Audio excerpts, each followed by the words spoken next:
Welcome, I'm Edward Liao with Brown Harris Stevens, and today I'll be showing you my new exclusive at 400 West 58th Street. A fabulous one-bedroom home in Hell's Kitchen. This beautifully renovated, generously sized one-bedroom apartment is conveniently located at the crossroads of Hell's Kitchen, the Upper West Side, Columbus Circle, and Central Park. As you enter into the home, a true hallway foyer leads you into its bright and expansive living and dining area. The open kitchen has a window and was meticulously renovated. It boasts a full-size stainless steel refrigerator and stove, over-the-range microwave, and full-size dishwasher with built-in cabinetry finish.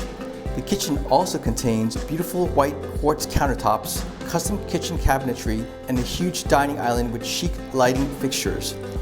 The windowed bathroom has also been updated and features a through-the-ceiling rainfall showerhead, handsome subway tiles throughout, and a sophisticated sliding glass door. The pristine bedroom features an oversized closet with plenty of built-ins, through-the-wall AC, northern and eastern exposures with its 2 windows. The apartment also has warm and gorgeous hardwood flooring throughout, new custom closet doors, and tons of closet space for all your storage needs. I'm Edward Liao with Brown Harris Stevens, and I look forward to meeting you soon.